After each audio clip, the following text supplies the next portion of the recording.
Nous sommes en juillet 2019 et cela fait 5 ans que je n'ai pas vu mes deux garçons de 9 et de 12 ans.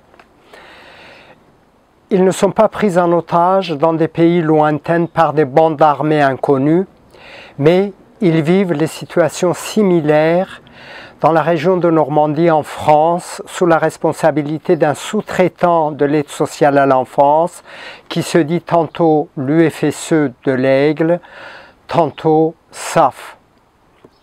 Je n'ai aucun problème social, ni de santé, ni de la justice pour être privé de mes enfants de cette manière. Mes deux garçons, comme 90 000 autres enfants français, sont détenus dans des conditions arbitraires à cause de 8 000 € par mois que chaque enfant placé rapporte à l'ASE, payé par les services de l'État. La mise à l'écart des parents des enfants placés permet à l'ASE de les rentabiliser financièrement au mieux. De plus, isoler les enfants par rapport à leurs parents permet d'avoir des enfants plus dociles et mieux exposés aux abus et aux profits de tout genre. Avant de ma mise à l'écart de mes enfants en 2015, le FSE de l'Aigle a commencé à faire des signalements d'enfants en danger à caractère sexualisé avant chaque audience du juge pour enfants, ce qui lui a permis de renouveler renouveler les placements de mes enfants à chaque fois et de supprimer mes droits de visite depuis 2015. Certains des signalements d'enfants en danger attribués aux familles d'accueil par l'UFSE de l'Aigle ont été démentis par la famille d'accueil au cours des enquêtes de la police. Le FSE de l'Aigle a prétendu en 2015 aussi que au cours d'une heure de mes visites à mes enfants, je gavais ces personnels, ces éducateurs. Monsieur Esteban, un des cadres de l'UFSE de l'Aigle, a prétendu pendant la majeure partie d'une audience du juge pour enfants que je les gavais, que je gavais ses collègues et je gavais mes enfants au cours d'une heure de ma visite mensuelle dans les locaux de l'UFSE de l'Aigle. Chacun peut voir sur ce documentaire que je n'ai mis aucun entonnoir dans la gorge de M. Esteban, aucun entonnoir de gavage. S'il mange les produits que j'amène pour mes enfants, il le fait totalement librement. J'amenais principalement des produits de mon jardin, des fruits et légumes de mon jardin à mes enfants. On mangeait ensemble pendant l'heure de goûter. Et les restes des fruits et légumes de mon jardin, les enfants les emmenaient dans leur famille d'accueil. Les petits moments de retrouvailles avec mes enfants dans les locaux de l'UFSE de l'Aigle étaient propices à création des incidents visant à me mettre en faute. Par exemple, au cours d'une de mes visites, le chef de service de l'UFSE de l'Aigle a arraché une tomate cerise à la bouche de mon garçon de 6 ans, assis à moins d'1 mètre de moi, alors que je le voyais après une année de séparation arbitraire. J'ai gardé mon sang-froid, malgré tout. L'UFSE de l'Aigle a porté plainte contre moi en pénal, comme quoi j'avais agressé ses employés. J'ai été présenté à un juge en référé, un juge en pénal en référé, qui n'a fait aucune condamnation à mon encontre. Les plaintes à l'origine du placement de mes enfants ont reçu 2 non-lieux définitifs après 2 classements sans suite confirmés par la Cour d'appel en 2011. Les signalements d'enfants en danger à caractère sexualisé n'est plus à l'ordre du jour. mes agressions contre les employés de l'ASE, ni mes gavages des éducateurs de l'UFSE de l'Aigle ne sont plus à l'ordre du jour parce que ça fait 5 ans que je n'ai aucun droit de visite. Alors, à l'UFSE de l'Aigle, on bourre la crâne de mes enfants en leur disant que leur père ne les aime pas et qu'il les a abandonnés. Effectivement, mes enfants constatent que cela fait 5 ans que je ne vais plus les voir, que je ne célèbre plus les fêtes d'anniversaire pour eux, que je ne leur apporte pas des cadeaux de Noël. Mais l'UFSE de l'Aigle ne leur dit pas que depuis 8 ans, je n'ai jamais arrêté de les réclamer. L'UFSE de l'Aigle bourre aussi la crâne de juges pour enfants en disant que les enfants Heydari sont le plus heureux du monde en placement dans leur structure et qu'ils ne réclament plus leur père, ils ne veulent plus voir leur père. Le juge pour enfants ne se pose pas de questions, il ne se dit pas pourquoi, alors qu'en 2014, quand je voyais mes enfants régulièrement, mes enfants étaient heureux. Il ne se pose pas de questions pourquoi, alors que je ne voyais pas mes enfants en 2016 et 2017, le FSE de l'Aigle et l'ASE écrivaient des rapports au juge pour enfants disant que les enfants Heydari réclament leur père. Ils trouvent le plus simple de supprimer mes droits de visite et tous mes liens avec mes enfants.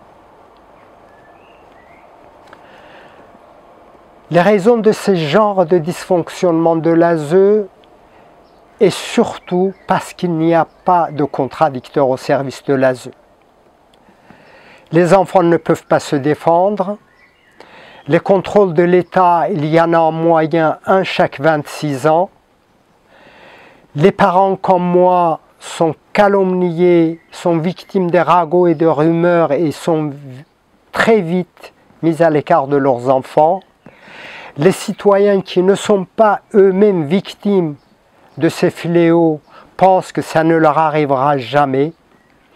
Le juge pour enfants n'est pas en mesure d'assumer son rôle d'arbitre neutre et indépendant face à un milieu de l'ASE qui fonctionne sous le schéma des milieux mafieux.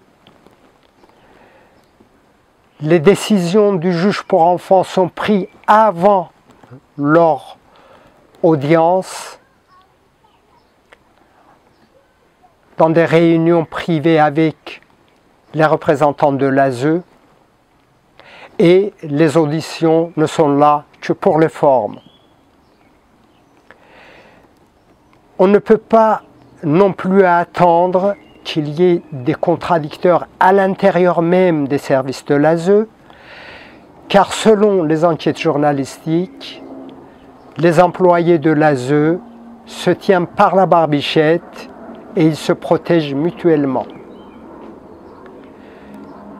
Au cours de 8 années de placement de mes enfants, j'ai connu un seul juge pour enfants indépendant qui a ordonné le retour de mes enfants à mon domicile en 2012. La décision de ce juge pour enfants a été tout simplement mise à la poubelle par les services de l'ASE et en plus, mes enfants ont été vandalisés par les travailleurs des services de l'ASE. Un autre exemple,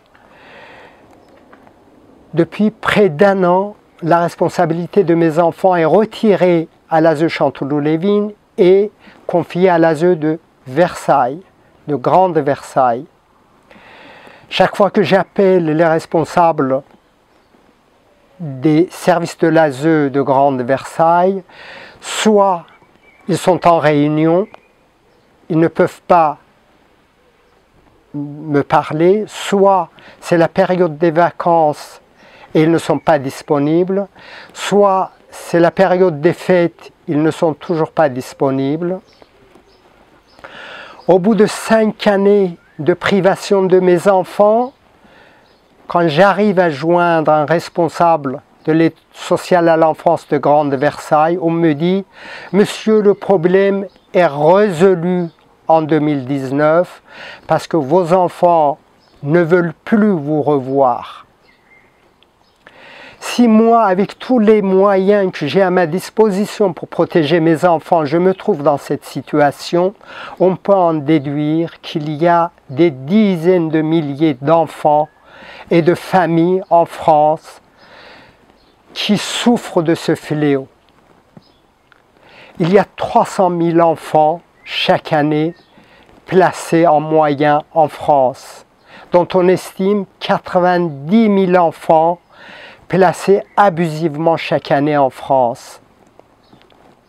Si vous ne voulez pas être les prochaines victimes des services de l'ASE, signez ma pétition sur change.org avec le titre « ASE, un réseau de trafic d'enfants en France ».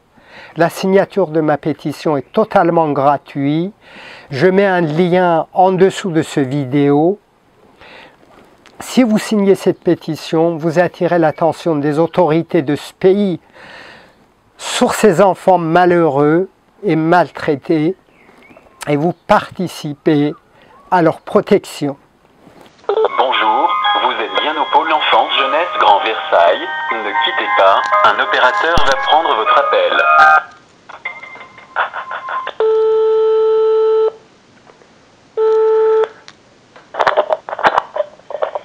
Allô? Oui, bonjour, je suis Monsieur Idari, j'ai appelé Madame Théris qui m'avait dit qu'elle allait me rappeler la semaine dernière. Donc n'ayant pas de nouvelles, j'ai rappelé tout à l'heure et sur son répondeur, elle dit qu'elle est en vacances, qu'il fallait appeler votre numéro. Effectivement, elle est en congé cette semaine, Madame Théris, elle revient lundi. Alors, donc, ça fait 5 ans que je n'ai pas vu mes enfants. Chaque fois que j'appelle les responsables de l'ASE, soit ils sont en réunion, soit c'est la période de vacances pour eux, soit c'est la période de fête pour eux. Donc ça fait 5 ans que je n'ai pas vu mes enfants et je n'ai aucun problème social, ni de santé, ni de la justice. Vous trouvez ça normal? C'est pas moi qui peux vous répondre à ça, monsieur. Alors qui est-ce qui peut répondre? Parce qu'on me dirige sur votre numéro. Le souci, c'est qu'il n'y a personne. Eh bien, effectivement, oui, voilà. Donc, Effectivement. voilà, donc moi, je me sens en tant que parent, mes enfants détenus arbitrairement, en otage, en France, en Normandie, et pas au bout du monde par des bandes armées qui demandent des rançons. Voilà. Donc, comme je vous dis, il faut rappeler la semaine prochaine, d'autant que les référents éducatifs sont également en congé. Donc, je ne peux vous passer personne. Alors, vous ne pouvez passer personne, tout le monde est en vacances, et vous avez des enfants. Est-ce que vous avez des enfants? Ça ne vous regarde pas. Eh bien, ça me regarde parce que on a mis dans ces services des gens qui ne connaissent pas l'amour parental. Ce sont des gens qui sont des, des gens déséquilibrés à qui il ne faut pas confier des enfants. Hein, voilà.